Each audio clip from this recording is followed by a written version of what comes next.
Welcome to the fourth module in our Embedding Native Values into Your Business program, Developing Your Sustainability Program, Part 1, Prioritization and Existing Activities.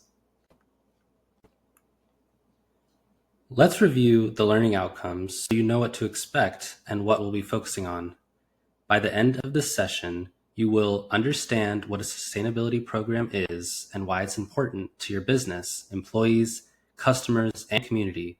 Become more familiar with commonly addressed sustainability impacts and opportunities in business. Understand the major steps involved in planning and prioritizing a business sustainability program. Recognize your business's current sustainability activities as potential contributors to your business's overall sustainability priorities. Let's start by introducing the idea of creating a sustainability program for your business. This slide should look familiar. We defined sustainability in our very first module. As a reminder, SPLC's definition of sustainability is the capacity to maintain or support several ecological, social, and economic systems over the long term without depleting resources or harming the environment while ensuring the well-being of current and future generations. And we already know that there are many different definitions of sustainability from varying cultures and institutions that lay out very similar definitions and goals. But what does sustainability mean to your business? How do you plan for and actually move forward with integrating sustainability into your business with intention? The answer is through a sustainability program.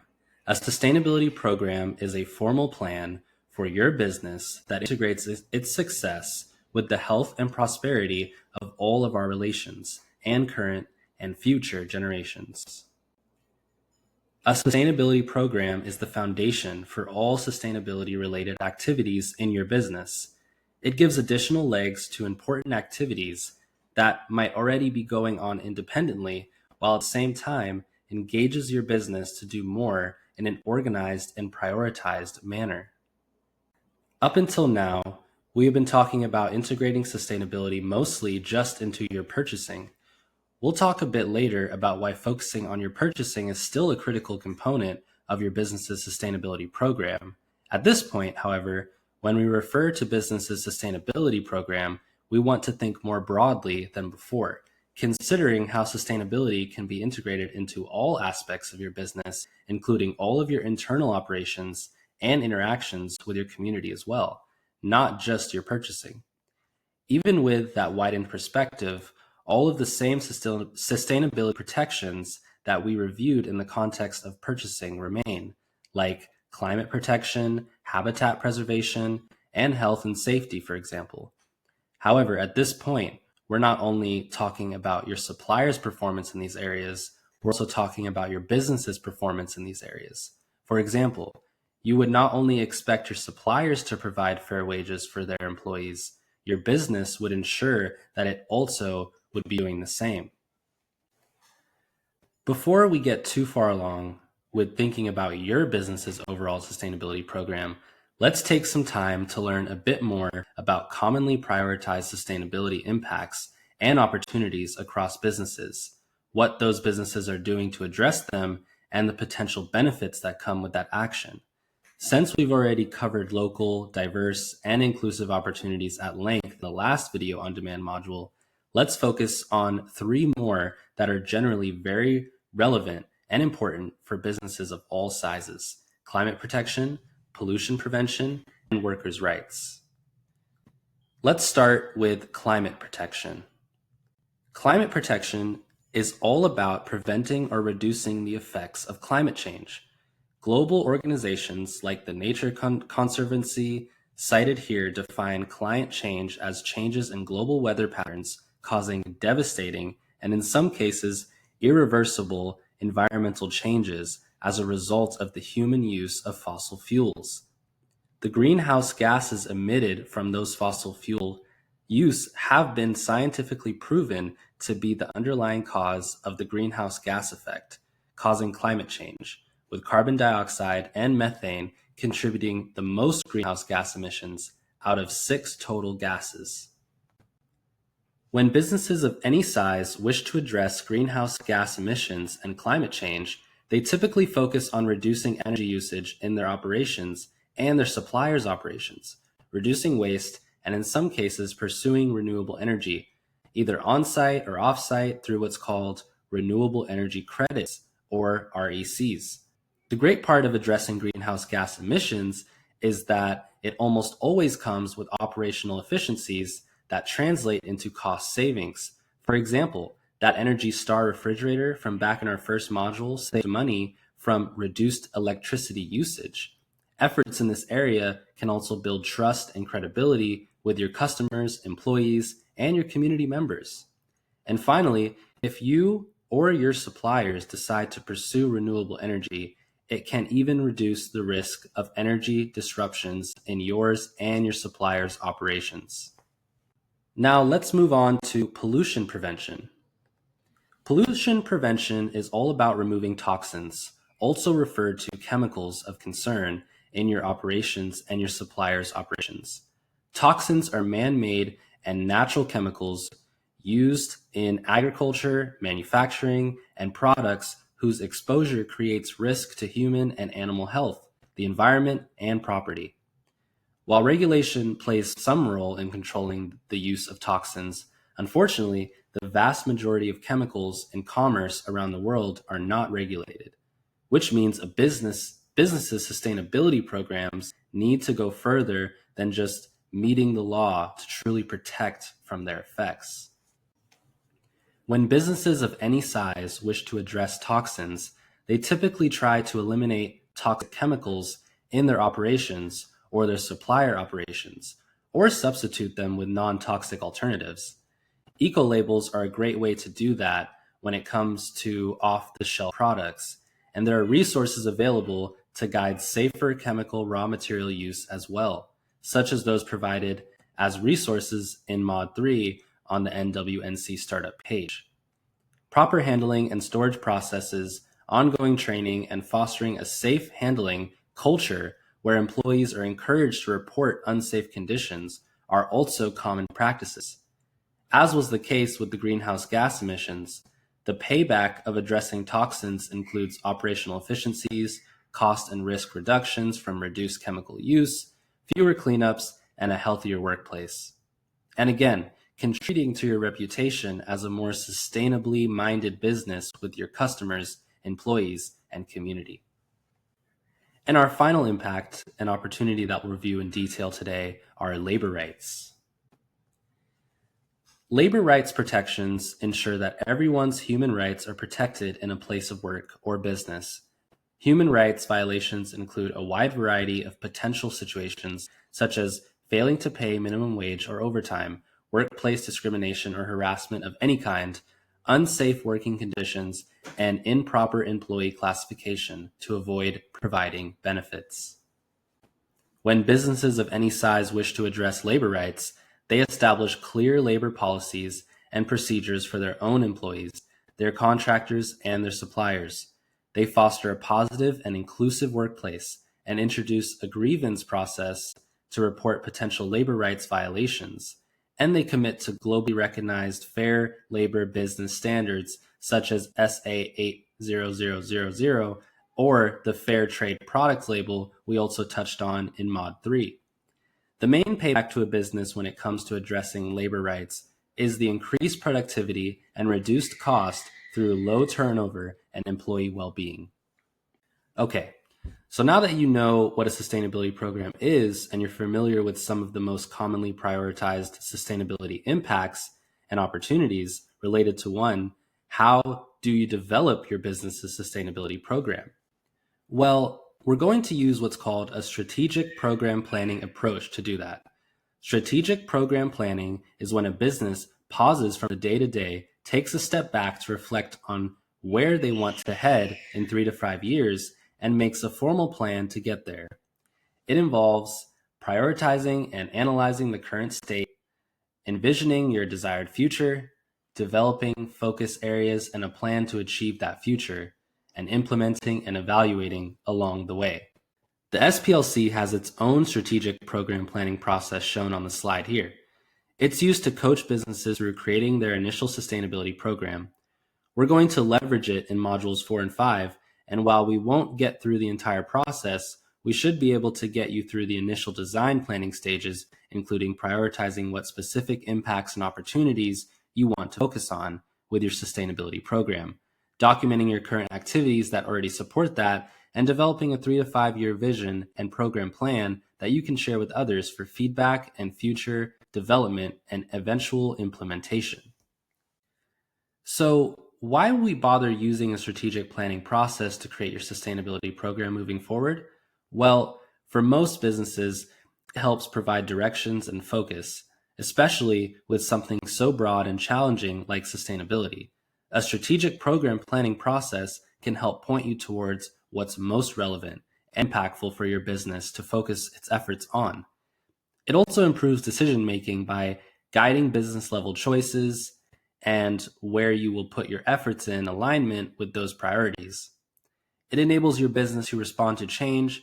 By using this process, you'll be developing guardrails to help guide decision making along the way. It includes others in the process, like your employees, customers, and community members, to ensure that you've got a wide perspective on things. And this in turn helps to make sure that everyone is in agreement and supportive of the plan to move forward. And finally, it helps to increase the overall likelihood of success of any related efforts while staying competitive. One last note on using this process. While we'll be using it to plan for your business's sustainability program, the strategic planning process itself can be used to help your businesses plan any major initiative or goal, say a new employee training program, a new marketing program, and more. So think of it as a new tool in your business's toolkit that extends beyond sustainability as well as we move along. So let's take a look at the output of using our strategic program planning process to plan your business's sustainability program. By the end of this process, you will have drafted a 3 to 5 year vision for your sustainability program, a list of what you believe to be the largest sustainability impacts and opportunities of your business, the focus areas within your business by which you expect to address these impacts and opportunities, an initial set of goals to measure your program by, and finally, a list of projects or activities that will help to achieve those goals and ultimately your vision. Along the way, we'll be providing you with examples and templates to enter all of this information into, called our Sustainability Program one-pager. The one-pager is nothing more than a way to easily document, communicate, and get feedback on each of your sustainability program components. We are now moving into the strategic program planning process for your business's sustainability program. The first step in that process includes prioritizing the sustainability impacts and opportunities that your program will focus on, and then documenting any existing activities that align to those areas. Let's begin with some background on how businesses often initially prioritize their sustainability impacts and opportunities. When it comes to understanding the ways in which businesses prioritize sustainability impacts and opportunities, it's super important to know that there is currently no perfect method for doing so.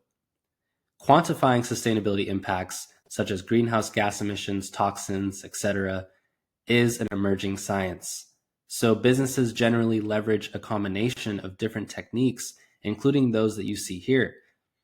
We're going to review more approaches than you'd likely use, at least at this point, but we wanted to make sure that you had some practical ways to get started and also had some exposure to a few of the more advanced methods that your potential customers might be using. Keep in mind that the most important thing isn't getting it exactly right. Rather, it is getting a ballpark idea of where to begin and then getting started on real actions to address your sustainability impacts and opportunities as best as you can with the knowledge you have today, with the idea that as you grow and make progress with your plan, you can further refine and shape your priorities in parallel to this. So with that said, there are 4 common ways that businesses use to prioritize the sustainability impacts and opportunities that their sustainability programs will focus on. They include leveraging research, benchmarking similar organizations, materiality assessment, and spend-based impact analysis. Note that the level of effort and impact accuracy for each increases as we move from left to right, meaning that leveraging research and benchmarks are the better choices when you don't have a lot of time to invest in prioritization, but still want to get your sustainability program going. Let's start with an example of leveraging research. When it comes to GHG emissions, Project Drawdown is an excellent source of credible, science-based, big-picture data that can help you narrow down some of the major areas that you might focus your sustainability program on. The website shown here includes this chart, which is illustrating the greenhouse gas sources by sector for the entire world. In looking at this visual, you might ask yourself, where does my business fit into these areas? Well, no matter what type of business, you can see that electricity production is driving 25% of the world's GHG emissions. So no matter how big or small your business is likely going to want to focus on energy and efficiency and reducing energy consumption as a result of this data.